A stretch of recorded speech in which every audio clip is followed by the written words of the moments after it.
This is the Horse Radio Network. This is episode 37 of Wisdom by WESA on the Horse Radio Network. I am Glenn the Geek, owner of the Horse Radio Network and host of the Horses in the Morning podcast. Welcome to Wisdom by WESA on the Horse Radio Network. This podcast is brought to you by the Western and English Sales Association, WESA. They provide the world's largest trade events for retailers, manufacturers, and sales representatives of the equestrian industry. In this podcast, we feature exclusive interviews with noteworthy Western and English personalities, retailers, and exhibitors who you have always wanted to talk to. Don't miss out on all the news for manufacturers and retailers in the equine industry. We have something special for you this episode as Coach Jen from the Horse Tip Daily podcast and me, we bring you some recordings we did at WESA at the trade show in Denver a few weeks ago. I tried to find some new companies with some new products, and I'll just play these interviews back to back. Hopefully you will find them entertaining and maybe find a product or two that might interest you. Thank you to Sophia for helping with this, and it was good to finally meet Mike and Casey in person, the normal hosts of this show. They will be back for the next episode. We hope you enjoy these interviews. And I am here at WESA. We're coming here to talk about new products, new companies, new stuff. And we walked past a booth, and there's a giant banner in the back that says Performance Pony Company. And of course, we were right in, being pony lovers. So I stopped by, and I'm chatting with Camerie Widmer, and you're with the Performance Pony Company. Tell me all about Performance Pony. How did it start? What is it about? Well, the Performance Pony Company started a little over 4 years ago, and I found that I was having troubles when I was training ponies and had a lot of kids that I was helping. And I really didn't have a solution to the head shaking because I didn't have anything that fit them. The head stalls were too big. The bits were too big. So ponies are not going to be mannerly if they're not comfortable. No, just like kids or adults. There you go. None of us are going to be comfortable or mannerly if we're uncomfortable. So I told my mom, I said, somebody just needs to make something like a junior cow horse for a pony. And I thought that that would make a big difference. And so I couldn't find them anywhere online, and I couldn't really find anybody who wanted to make them. Bit makers don't really care to. Making is all about volume. I Yes. get that. It's hard. It's very hard to find a variety of bits under size 5. Right. Yes. Yes. So my mom and I were talking about it, and she said, well, why don't you do something about it? So here we have, I think there's 17 bits collectively, and they come in 4 and 4.5 inch mouthpieces from, like the cow horse style bits that we call our cow pony collection to a few chain port, hackamores, combination bits. I see bits here that I would typically see on gymkhana or barrel racing or rodeo type horses. Yes. I never realized, being an English person predominantly, that riding ponies, tiny equines in rodeo sports was so big, but it's getting bigger. You're seeing those videos online. Yes. Yes. As the industry's growing, the world has kind of shifted to where kids come first in general, in all sports. Yes. And so, it's happening in rodeo too. I come from a rodeo background myself, and so that's kind of why it's Western tack, and we've got the leg boots and everything too for the sport Yes, you ponies. also have teensy-weensy little protective boots. You even have 13-inch cinches. 13-inch cinches, which are, that's smaller than I could wrap that around my wrist and wear it as a bracelet. A lot of people ask if it's supposed to be a keychain. I say it can also double as a towel holder if you like to decorate. It totally would. Yeah, so it's multi-purpose, but I do sell a lot of them. I had 10 going into Vegas, and I came home with 1. Well, where else are they going to find them? Exactly. And I noticed there's a tag on there that says made in the USA. All the better. Ma'am. Yep. All the tax made in the USA.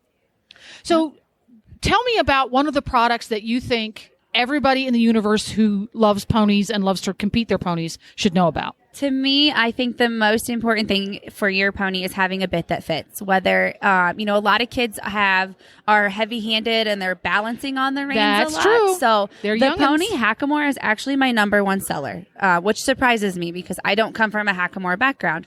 But it keeps these kids out of the ponies' mouths. And while they're learning, if they're a little bit more aggressive, ours is set up so that it's a side pull. So the pony's getting it's a spread out pressure versus a direct pressure. You're not pinching. You're not pulling, you're not, seesawing anything back and forth. So that's a really good seller. And then our cow pony collection, it's a step up from a snaffle bit. So you have more control than a snaffle, but there's still, again, you're not going to ruin your pony's mouth if the kids do get a little aggressive. And it's very interesting because this is a sophisticated group of bits in that you have bits that have tongue relief. Mm-hmm. You have bits that have pull pressure. You have bits that aren't bits at all, hackamores. You have snaffles in an assortment, and you've even put a little extra thought into the design of that snaffle. Yes. So I found when I was training ponies that the average snaffle bit for a pony has really small rings on it, and I was finding in just myself that these would slide through the pony's mouth. I put together a snaffle bit where the rings are smaller than a horse snaffle bit, but bigger than what you find in most stores for a pony snaffle so that it won't slide through their mouths. There we go. Because typically, if you go to a store that does not specialize in pony products or Western products, the smaller bits you find there that are single-jointed snaffles, the ring on there is teensy-weensy and pretty useless. Right. It's really made to be an overcheck, and then they just repurposed it. Pretty much, yes. Pretty useless. It's just somebody said, hey, we need to have something for a pony. Let's throw this together. And a lot of them are nickel-plated as well, and they bend. Really great. And not so really great. Everything that we have is stainless steel or sweet iron with copper inlays. They're good quality bits. Yes. Yep. The Performance Pony Company is based on quality. For me, I come from rodeo background. I believe that quality is more important. It's right. Quality and proper function. I don't want anything to fall apart. I don't want people calling me saying that my pony's hurt or this broke or anything like that. It's all good quality leather, stainless steel conchos and bits, and ponies and kids deserve good quality too. Yeah, they do. Not only for safety, but a product that's going to live its life and be useful well after that child grows out of that pony and into the next pony. Well, and to me, this company isn't just about helping kids as they grow up. This is about the whole industry.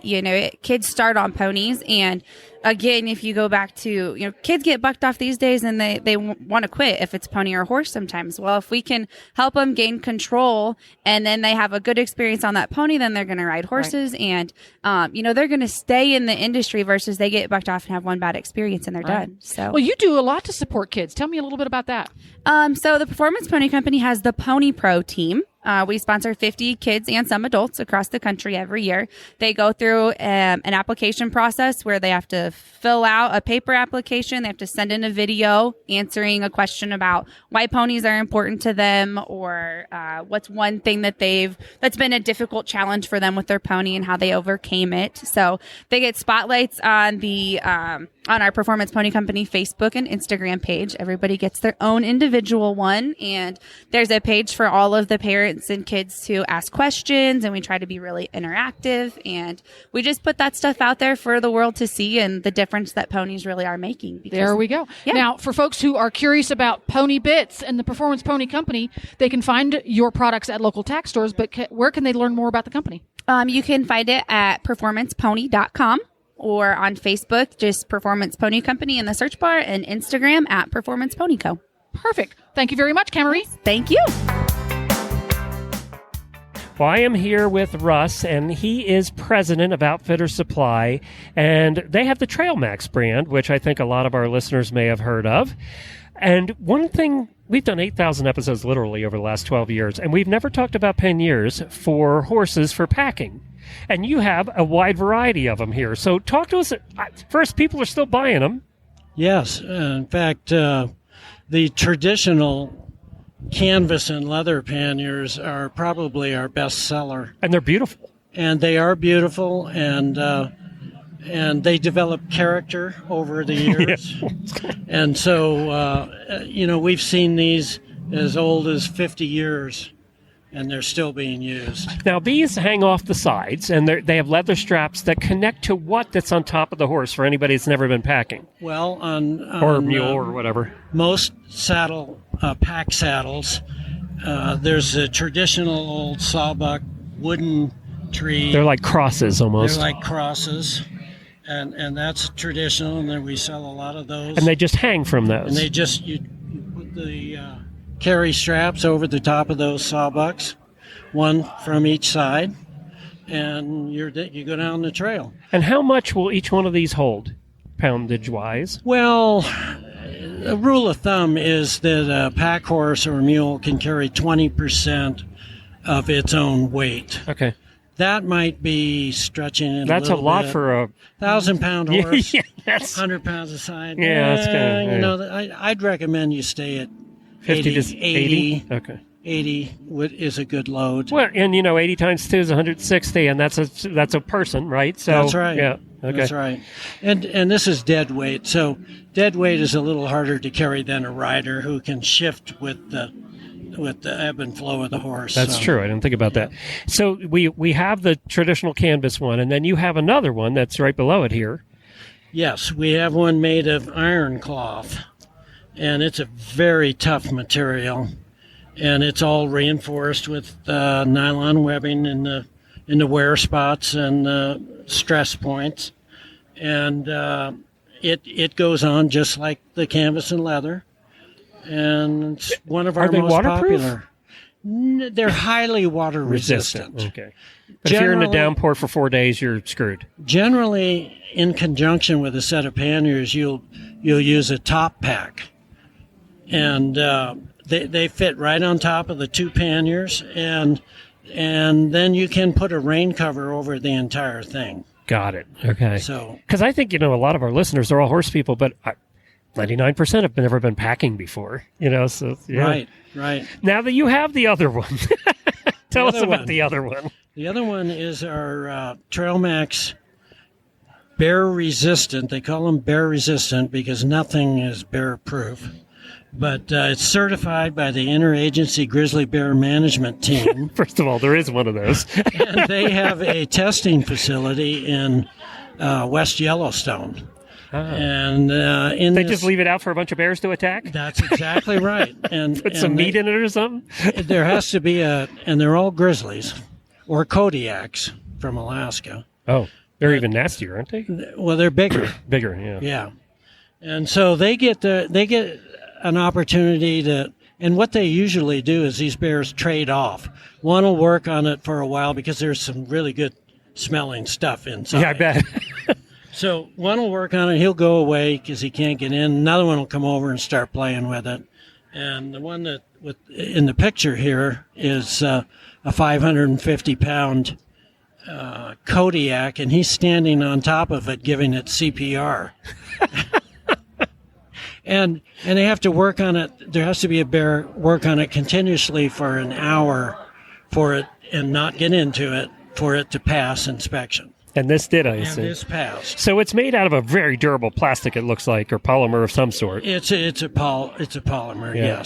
Yes. And it hangs the same way. Only it's rigid. It's not like the other packs, which have somewhat softer sides. It is rigid, but it's easy for a human to get in because it's got one thumb screw, and the lid slides out like a drawer.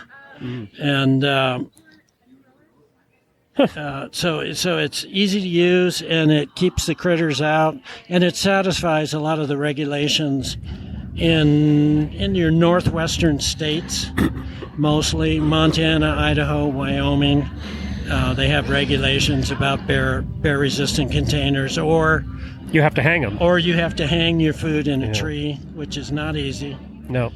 And All the hikers will tell you about hanging their bags. Yeah, and they're hanging 10 or 15 pounds. Yeah. These are 60, 70, Yeah, 80 try and hang a pounds each. 60-pound, yeah.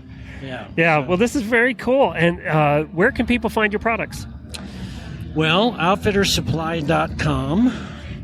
We also have many dealers around the country. If you happen to be close to a Murdoch store or a Tractor Supply, they have access to our entire line. Oh, okay. And we drop ship for them. But outfittersupply.com. Okay, sounds good. Thanks a bunch. You're welcome. Well, I'm at WESA, and we found another brand new company to WESA, but not a brand new company. They've been doing this a long time, and it seems like every time we come to one of the trade shows, we have to highlight a sock company because, one, Jennifer loves socks, and she has about 5,000 pairs. And we are with Kelly, and she is with FBF. And you have a little bit of everything here, including every NFL team imaginable. But that's how you started, right? Actually, we started in the college business and novelty business and then grew from there and obtained NFL, NBA, NHL, and have grown from there as well. So tell us about your socks. So our socks are made of the highest quality products. We're very particular about our raw materials. They go through an extensive quality control inspection process, and we take it very seriously. And we have a new product line called Bug Armor, and it actually repels insects, ticks, fleas, mosquitoes, any kind of insect. It absolutely repels, and it really does work. Well, now, I heard ticks, and being a chronic Lyme sufferer, I heard that because it's something that us horse people have to deal with all the time, and it's a scary deal. Absolutely. It absolutely protects. It helps protect, and it will keep the ticks and other insects off of your socks, which a lot of the times, as you know, they crawl up. Now, do I never wash the socks for fear the stuff will wash out, or do I get to wash my socks? You get to wash your socks. Okay, good. Absolutely Glad want to you hear to it. wash your socks. Your neighbor wants you to wash your socks. My wife wants me to wash Yes, my your socks. wife definitely wants you to. Yes. So it lasts about 100 washings. Oh, wow. Its effectiveness, yes. Well, that's So it very has a cool. very And that's long called longevity. Bug Armor. Bug Armor, yes. And it is EPA approved. And you also are brand new licensee for Wrangler, right? We are. We're super excited, very excited about Wrangler, a very iconic brand, and very proud to be a licensee. And we have quite a wide product selection. You do. I'm looking at all the Wrangler Yeah. socks. I mean, and they're all kind of things that you would expect Wrangler to put out, right? Absolutely. And we have the authentic cowboy cut sock. So a cowboy cut sock. So it has the authentic Wrangler patch, and it's embroidered in, and it just like the back of the jeans, which Wrangler is iconic and well known for. And they are the best boot socks you will ever wear. They I will look stand and behind it. Yours all have the heel and toe box, the tougher stuff. I don't know how to say it in Yep. sock language. Yep, reciprocated heel and toe. Okay. Yes, The tougher parts. the sock lingo. And you also have a horsey line. We do. We have all kinds of novelty horse socks from horse chores and different kinds of Southwest designs and just a lot of fun. I like the different little horse piggies designs. on the socks too. They're cute. Yeah, they're very, very cute. And a line, we have over 88 dog breeds Oh, wow. that we actually stock. I love that you put the names on the top too. Like if you forget which dog you have. you can- Exactly. If you can't find your Jack Russell, we'll point it out for you. That's fun. And then they also have the socks which caught my attention, which are Reese's, Kisses, Hershey bars, Jolly Ranchers. I love the Hershey socks. We grew up. Her mom grew up in Hershey, right by the factory. Wow. So Yeah, fantastic company. Yeah. Very family driven, obviously, with the children's program. They support the initiative for education and helping children. It's a wonderful company. And again, we're very proud to be licensed with Hershey's. We also have a line of Hershey socks and other socks that are called Smell My Feet. So, You need to make that for horse people. yeah, we do. What it'll smell I like. wonder what they smell like. But they actually smell like the Jolly Ranchers. Actually smell like the Jolly Ranchers. Oh, really? The chocolate ones smell like chocolate. Oh, that's cool. And the Reese's actually smell like Reese's peanut butter cups. Oh, that's funny. So they're very fun. A lot of fun. Where can people buy them? Actually, you can get them off of shopfbf.com. So shop FBF. Yes. FrankBoyFrank.com. Absolutely. And you can also find them in retail stores across the country. So from Dick's Sporting Goods to Fanatics Online, Amazon, Academy, your local tax stores. Absolutely. We need HRN socks. We don't have HRN socks. We do. Yeah, we need those. We Thanks need a to help bunch. hook you up. Thank you so much. Well, I am here with Gemma, and she is with Happy Horse, and it's their first time at WESA. It So is. welcome. Thank you. Yeah, we're happy to be here. It's been a So great show. Tell us about Happy Horse. What is Happy Horse? What do you sell? Sure. What do you do? So the brand Happy Horse, it's actually been around since 1997. It was started by a farrier in Missouri, and he was looking for a fly spray that would keep his horses still as he was shoeing them. You didn't like getting kicked? He did not. Oh. So he formulated this really great fly repellent and started selling it out of the back of his truck. He did that for several years, and that's what started the company. So it all based around a fly spray. And over the years, he got older, and the business was passed down to his children. And we had the opportunity to acquire it about 2 years ago. So our parent company is called PF Harris, and Happy Horse is a brand under our parent company. Got it. And you have a lot of products.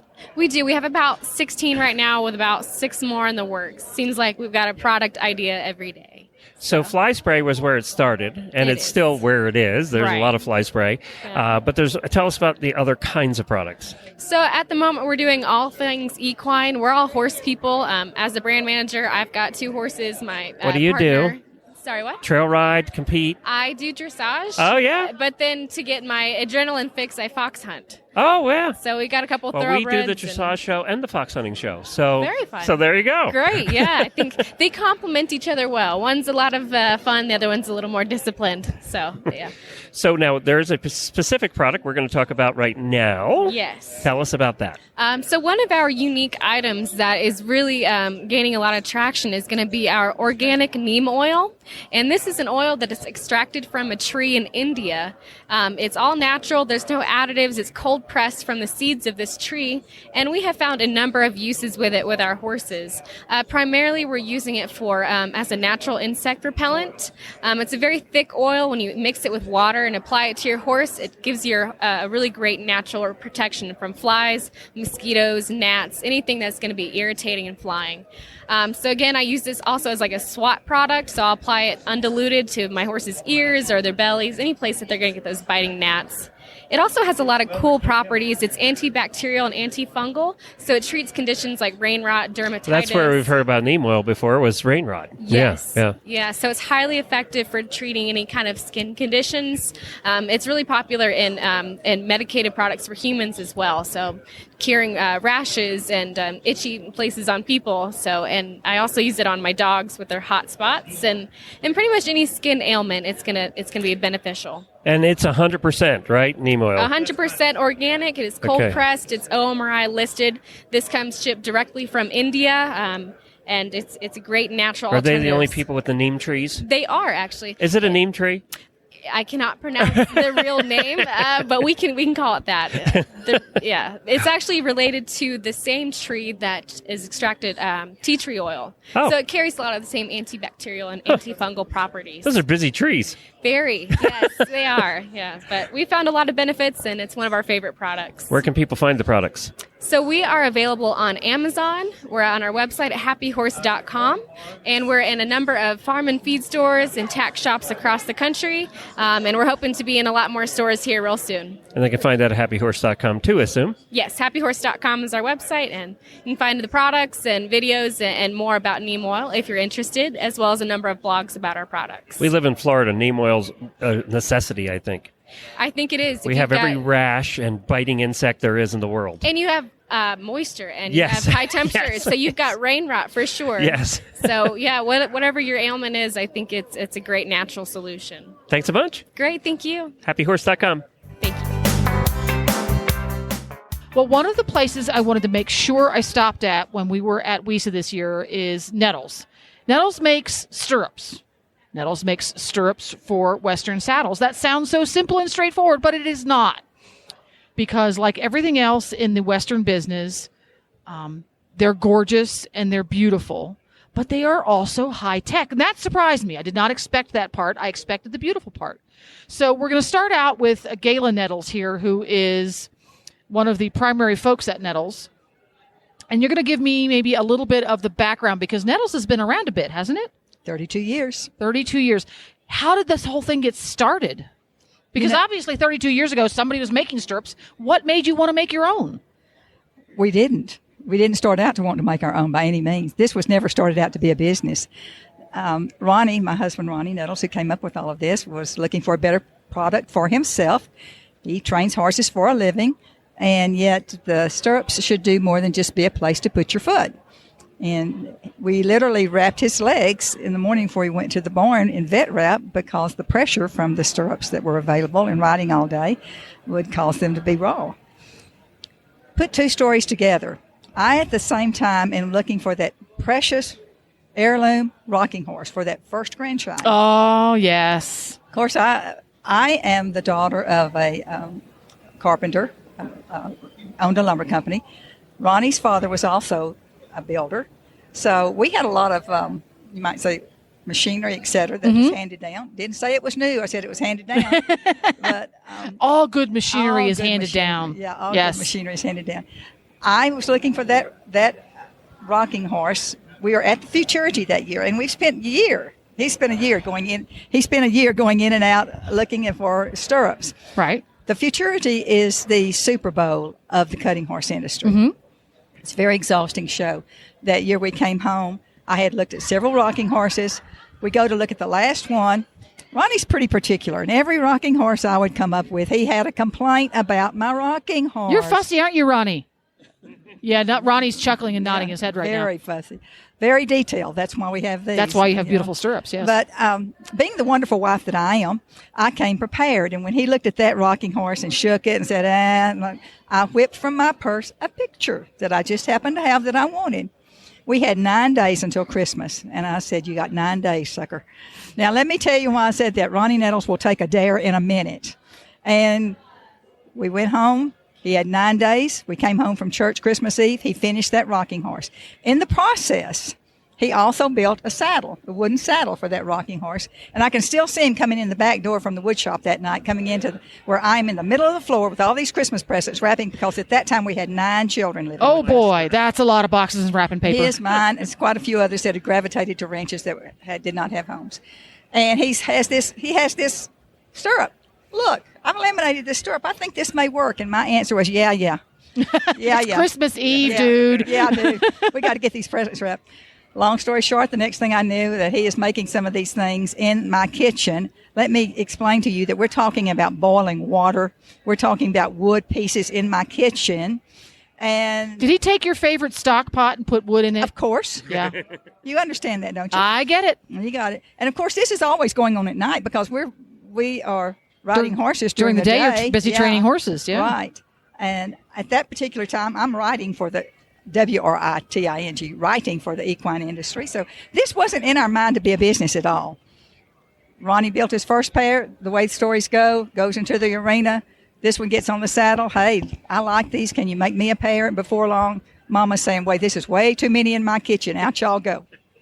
And our son was graduating from high school at that time, or college. He was graduating from college at that time. And he started helping Ronnie build those. And the next thing we knew, we just had a business. We never planned it. Had we been smart, we would have had a business plan. We would have done all kinds of things. We would have patented the stirrups. We did not do any of that. We just built stirrups because you needed stirrups. Yeah, we didn't know any of that. Yeah. He was a horse trainer. That's kind of the old school way to start a business, isn't it? Yeah. We knew nothing about patents. We knew nothing about business plans. We knew nothing. All we knew is that we needed to feed a bunch of kids and we were hungry. And that's exactly how they got started. Each and every one of these stirrups has come about because someone had a problem. They're problem solvers. And they called with the problem. And Ronnie's brain works different from everybody else's. And he could solve the problem. So you have these beautiful, literally works of art stirrups made out of solid woods, and they're laminated, et cetera, et cetera. But you also went a little bit techno with this thing called the leveler. So when did that come about, this leveler stirrup? Because we got tired of paying the orthopedic surgeons to fix our bodies back right. There we go. You see, a stirrup is slanted. The stirrup, when it's put on the saddle, is twisted up underneath. Right. It doesn't hang parallel to the ground. So therefore, it's on a slight slant. Well, when you put your foot in there, then that puts your body on a slight slant. It sure does. And when that happens, that's why your ankles hurt, your knees hurt, your hips and boy, hurt, do your ankles hurt. Yes, they do. The leveler, because he didn't like to hurt either. Now, just go back just a moment. One of the things with the Nettles stirrups from the very beginning was that they solved a lot of those problems. A, because they're a laminated product. B, because wood being a natural product, it has a cushioning effect to it. And C, because he worked to build them. There's some things in here. We're kind of, you remember that bush bean commercials? Yeah, yes. That one? The dog's going to give away the recipe. Yeah. We don't give away the recipe. Got it. I understand. Yeah.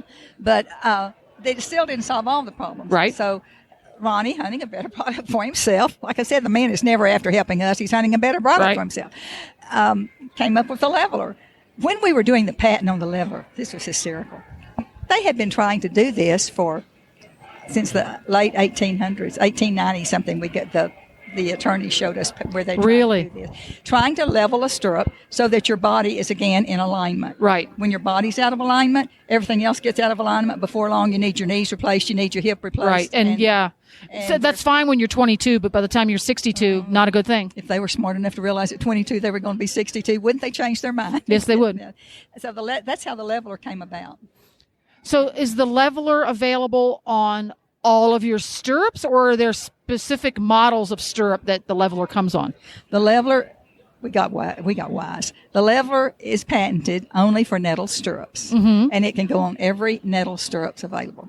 All do we nettle just stirrups. send out the leveler? No, we do not. The leveler has to be put in the stirrups at our Right. company. But it's different from all of the other ways people try to adjust that problem, because there's the twisting part, and then there's the part that the outside of the stirrup and the inside of the stirrup are not parallel to the ground. There's lots of different products that try to fix those problems, but they're all products that you can stand 50 feet from that horse and go, yep, they're wearing it, versus the leveler. Unless you look carefully, you'd never know. It's just another nettle stirrup. The year that it was in trying it out, Ronnie used it for a year, and no one ever even knew it was on his saddle. Now, the difference between those and the leveler is that most stirrups, a crooked stirrup, an angle stirrup, whatever you want to call them, they're a fixed product. Right. The leveler is not a fixed product. It looks like it adapts to moves. the person and the exact does. situation. Made me, when I looked at it and I played with it a little bit, it actually made me think a lot about the systems they use on high-rise buildings in earthquake-prone areas. That's what it made me think of, in that this is I don't know the engineering term for it, but it's adaptive. It doesn't just change the stirrup length. It changes moment by moment. It allows the stirrup to move with you and your horse. That's right, because it's not fixed. Now, you take a stirrup that is slanted, well, that's a fixed product. And I may need a 3% slant or whatever. You may need a 5% because we're That's different true. size. Different sized horse, different sized rider. You may have a big fat horse, and when you go out like this, you're That's got true. a different slant. Different I may have a slant. skinny one. See, this is good thinking. The leveler just goes with it floats with you. It's going to go. Now, I tell you a really good funny. When I was looking at this thing, it first came out. Ronnie first came up with this. I'm not getting it. I am not technically oriented. You know, we have left brain, right brain here. Right. I still write quite a bit. I'm creative. I'm not on the same brain lane. Finally, he looked at me and he said, Gayla, just tell them, think U-joint. He said, men will understand. I have no clue what I'm saying to anybody, but when a man comes up and he's looking at it and looking funny, I said, I'm supposed to tell you, think U-joint. And they all go, oh, yeah. Oh, yeah. Yeah. Right. Yeah. So if you're an engineering inclined person, right. I still hope I'm not saying anything bad. No, I totally get U-joint. Makes perfect sense to me. So the leveler, as well as the traditional nettle stirrup that has the not leveler system in it, are available at tack shops throughout the country. Is that right? That is correct. Now, if they don't have a tack shop nearby, Call us. just give the Nettles folks a call, and we will put a link in the show notes to the Nettles website. That's good. Well, thank you very much, Gayla. This has been fascinating. Oh, thank you. We appreciate you stopping in. And once again, here at WESA, we found something else fascinating and interesting. Champion helmets. Not everybody's going to be familiar with that brand name because they haven't been here in the United States for a little while. But I'm here with Helen Riley, who is at the Toklat booth. And she is here representing Champion helmets. Now, for someone who perhaps is not familiar with Champion helmets, I am a little bit. Give me kind of a brief 101 of who Champion helmets are and how they got started. Okay, so Champion Helmets got started over 40 years ago. It was a husband and wife team that were training racehorses and looked for something to make that wouldn't be seasonal, and they got into making really safe helmets for racing, and then they started to make hats for all kinds of eventing, dressage. So they were making safety helmets before it was cool. Absolutely, yes. So, and they have a very well-known reputation in the UK for making very, very safe You see them helmets. a lot on the eventers. Yes. When I look at video and watch badminton and things, you see a lot of Champion helmets. So Champion helmets, your display here, I see lots and lots of big yellow placards that have that MIPS logo on them. And MIPS is some really new technology that has set out to try and make helmets safer than ever. And you did a really great job of explaining to me what MIPS is and why the newest MIPS technology, I'm going to call it MIPS 2.0, I don't know what MIPS call it, has made it better for fitting the helmet and better for making its technology help our heads stay safer. So kind of give me the quick version of what MIPS is and why this MIPS 2.0 is so great. Okay, sure. So MIPS has been around now for quite some years. It's been widely used in the snowboarding and the cycling industries. It's never really been taken on board too much by the equestrian industry. One of the main reasons for that is because MIPS needs to allow the movement on the helmet more than 15 millimeter to actually work. To do what it does. To do what it should do. When we test to some of the standards in the UK and in the EU, there is stability testing in the standards, and your helmet mustn't move more than 15 So millimeters. stability is important because you don't want the helmet to slide off. That's right. So you don't want the helmet moving around on your head, coming down over your eyes, obscuring your vision. And obviously on impact, if your helmet came down over your eyes and hit your nose, the helmet would break your nose. It's really key that you must have stability on a helmet. So it's one of the reasons why we shied away from MIPS for some time. And I've been looking into this technology for many years. We finally found a solution with MIPS, and we've now introduced it into a range of our hats. We're now able to bring you MIPS technology and to keep the helmet's perfect stability, and therefore put the MIPS into helmets with much higher standards, such as the British PAS015. So it's got a higher standard, which is a more vigorous testing process. That's right. So Champion now has how many different styles of helmet that carry that MIPS 2.0 technology? So we have two mold shapes with 4 different styles. So there should be something to fit everybody in the marketplace now. There would be no one that couldn't be fitted into a MIPS type of helmet.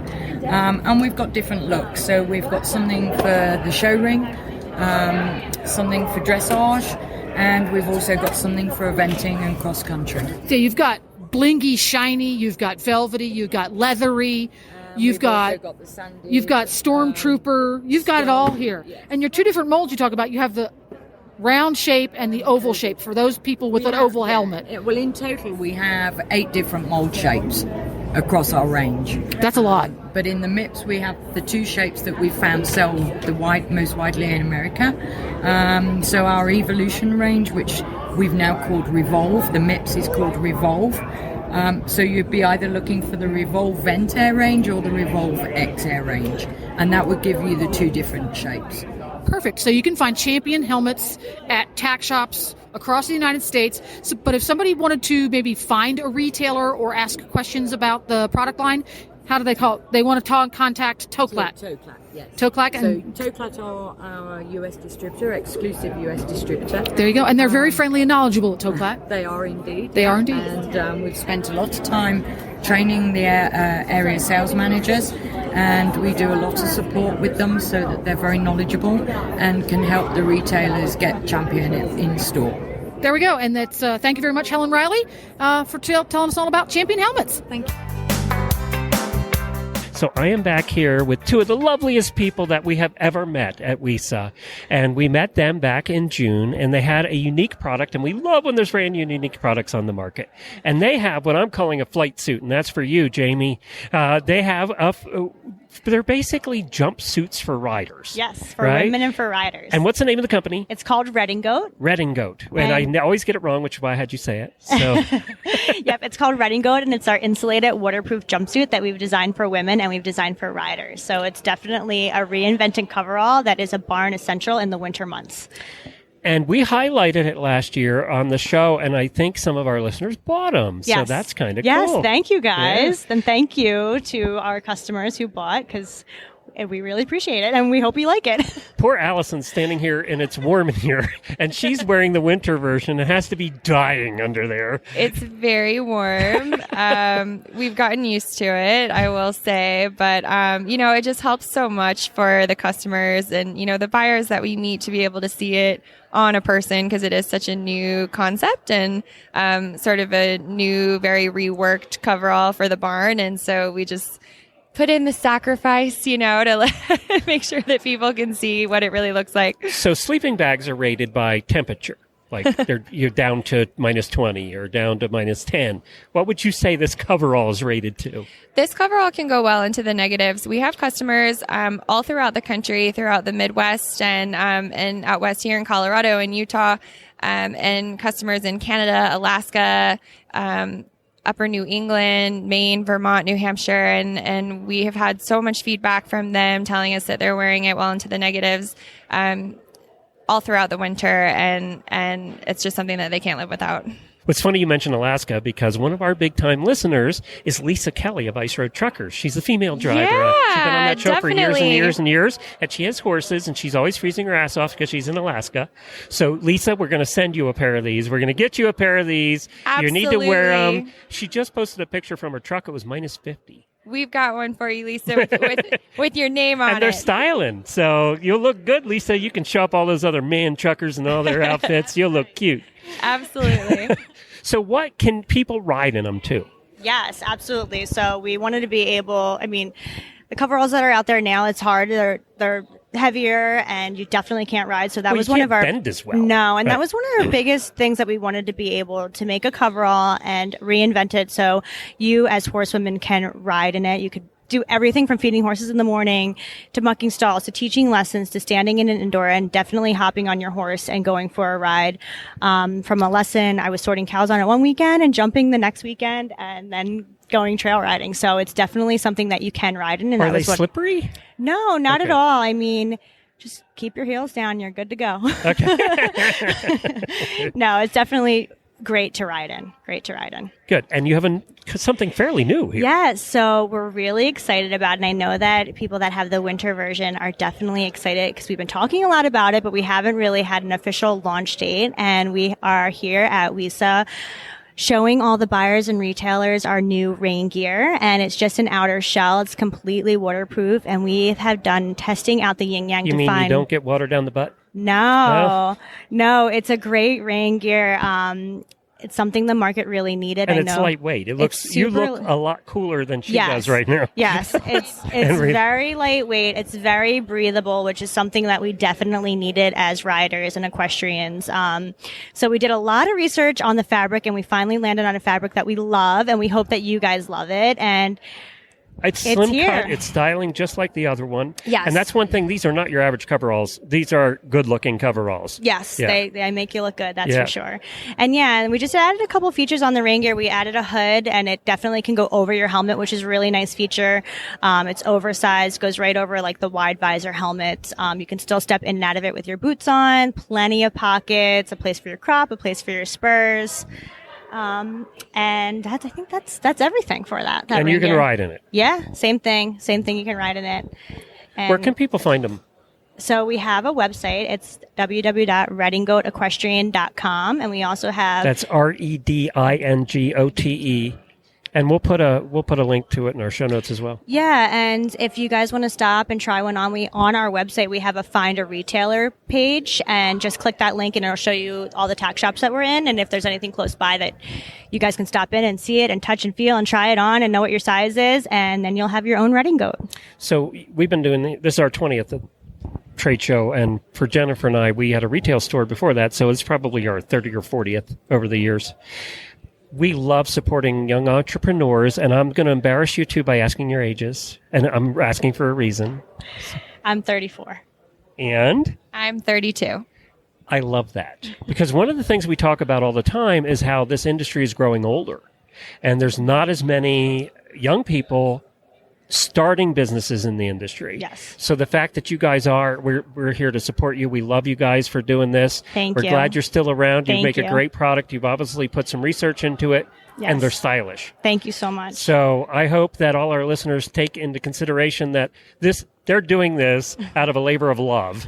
Yes. There's no big corporation here backing it. No, it's me and Allison. Yeah, it's her and The Allison. two of us, and completely born out of our own needs. Yes, and if I know, like in many other young businesses, a lot of credit card debt. So we need to make sure we support them to help with that. Thank you. It's true, though. It is true of this industry. You walk around here, and that's the reason Jennifer and I love to help support new businesses, and especially young entrepreneurs coming up. We met one earlier that's making all pony stuff, and she's probably 25. Oh, wow. And she has a whole line of pony stuff because she had ponies, and there was nothing to buy. Nothing for the ponies. So I love that. So good luck, guys. And Thank you so much. go out and buy it. you. Go out and buy one, everybody. Yes. Get the rain one. If you're in Florida, you can wear the rain one. Yes. If you're anywhere right now north of Florida, you can wear the other ones. Yes. So they're available right now. You're freezing your asses off. You might as well go buy one. Yes. Thank you so much. Thank you. We found walking by, well, first of all, there are a ton of cowboy boots here at WESA. So when we walked by the Tatini booth, we saw English riding boots and said, oh, we got to stop and talk to them because it's so unusual. And we met Tanner and Trisha, and they're both Tatinis. That's correct. And you guys are your first time here. First time here, yes. We had our first appearance at Ada this year. And you're right about the Western appearance. We were the first people without a cowboy hat here. Yeah. You know, but we're making an appearance and standing out so far. Although you could, because you're from Italy, right? A lot of cowboy hats in Italy. The family's from Italy. That's correct, yeah. The company line started 1860 in Spoleto, and we're the ancestors as well. So is that right? Tatini Well, you're name. what, the fifth I'd generation? say fourth generation. Yeah. Yeah. And they started making English riding boots? English riding boots. We have apparel as well, all from 1860. Wow. Yep. They've changed the design since then, or is it still the same? Yep, completely revised every single year. They're not in black and white anymore. Good point. I like that, actually. So what makes your boots different than the other riding boots that are out there? That's a great question. So this is the first year we've brought them to the United States. So we have a lot of competitive values against, Parlancy, Ariat. The difference mainly, we have a U.S. patent. It's an air boost technology system in the sole. So it's actually going to push out air with each step for all day wear. So it's like the Air Nikes? Yeah, essentially. But we actually are pushing look at air out that. at the same time. There's You a can little see it thing right in the there. bottom of the heel.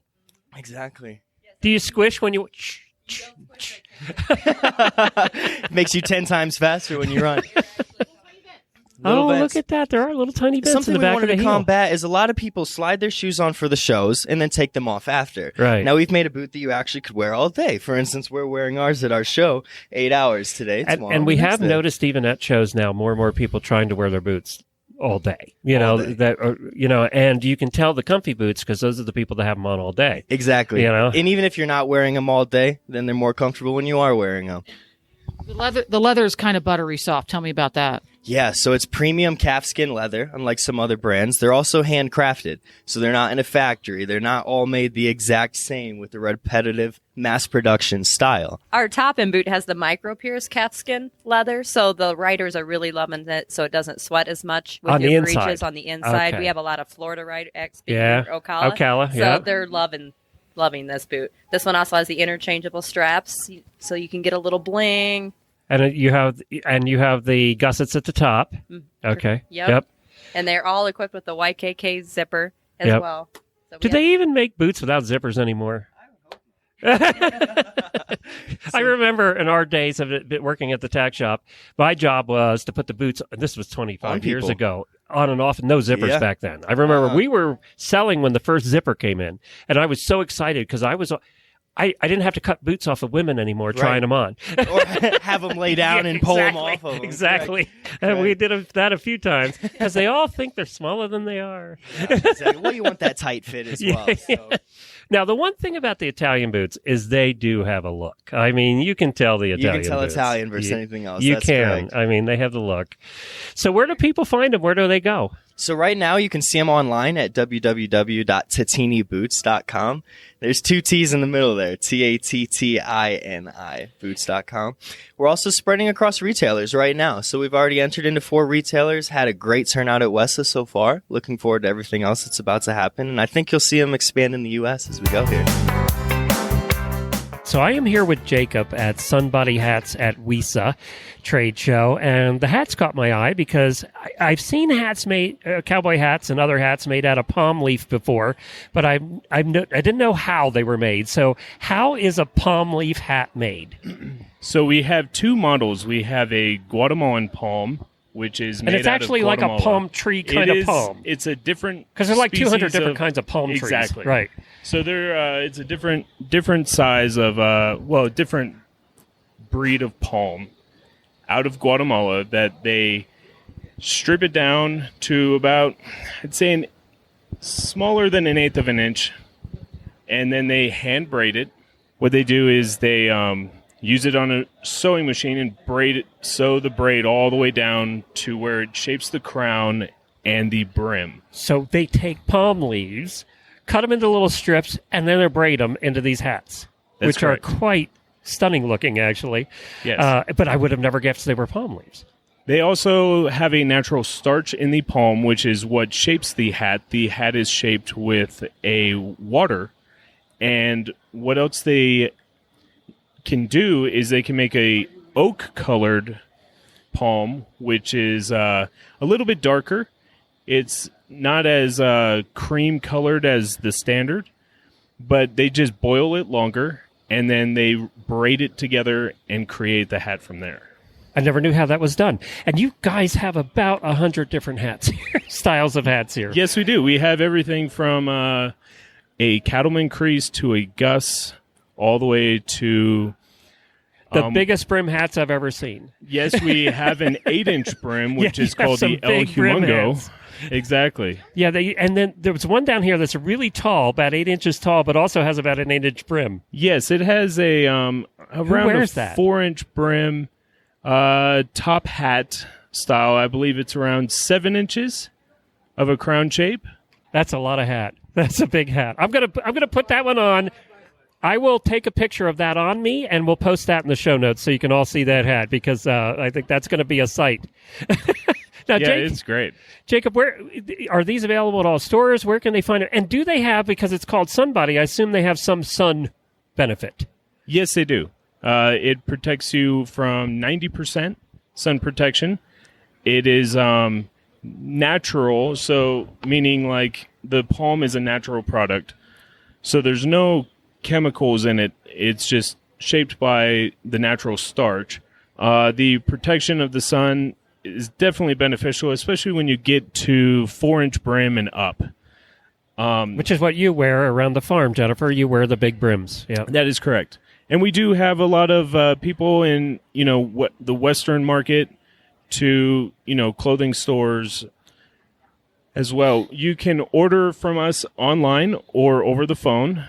We work with wholesale and we work with individuals as well. And in stores all over the country as well. I've seen your products out there. Absolutely. We actually ship international. We work with a company out of Australia, as well as different companies worldwide. And we have a lot of listeners in Australia, actually. So now let me ask you, you're also an artist, Jacob. You told me that you're an artist. What type of art? I do landscapes and animals mainly. Painting? Painting. Yeah. What type of painting? Acrylic. Acrylic? Yeah. Are you a realist or I do realist. There's a little bit of an impressionism background of mine. I've been painting for over 20 years, and I grew up all over the world, so I got to experience a lot of different cultures. But after high school, I went up to Washington State, where I'm from, and ran through the woods with a canvas in my car and start painting all over the place. And you said that you like doing animals, right? I like doing animals. Is there a favorite animal? Ooh, some are tougher than others just because of shapes and musculature and face and all of that. Horses are tough, actually. Horses are tough. If you get the nose wrong, it looks like a donkey. Yeah, and it's just how it goes. I've done 2 lions recently for a client, and it turned out fantastic. I will have to share that picture with you. Let me see it. I haven't seen any of his art yet. Oh, my God. You're really good. Thank you. Thank you. Oh my God. This one especially is just stunning. You have each individual hair in there. Yes, I do. How do you do that? What size brush are you using for that? Everything all the way down to a toothpick. Oh my gosh. I mean, I know the listeners can't see this, but it is, when you see some of the animated stuff now on movies where you can see each individual hair, this is the way his art is. It's really good. Yes, I go all the way to almost hyper-realism to where it looks just like a photograph. So how long will it take you to do a painting like that? That took 3 days. That's all? Yes. You're like the guy on TV that used to be there painting the impression, or what was his name? Bob Ross. Right, yeah, Bob Ross. Only yours is a lot more detailed than Bob's ever was. Doing happy trees, you know. 3 days to do that? And I mean, 3 you days. can see each individual hair in that lion's face. Well, with it being acrylic, you can work really fast. And when I sit down to paint, I actually don't move until I'm done. Do you do custom work for people, if they're pets and animals and all of that? Oh, yeah, absolutely. Yeah? I just finished my commissions for the year. Well, I admire anybody that can do anything artistically, because I can't. This is the extent of my artistic ability, is talking. So hey, no, that's an art form. Sometimes I stumble on my words. So where can people find the hats? What's the website? It's www.sunbody.com. So sunbody.com. And do you have a website for your art, or a place they can see it? You could go to Instagram. All right. My Instagram is Jacob L. Coble. That's JACOBLCOBLE. And I'll put a link to that in the show notes, because you have to go see his art. It's pretty cool. Thank you, Jacob. Thank you very much.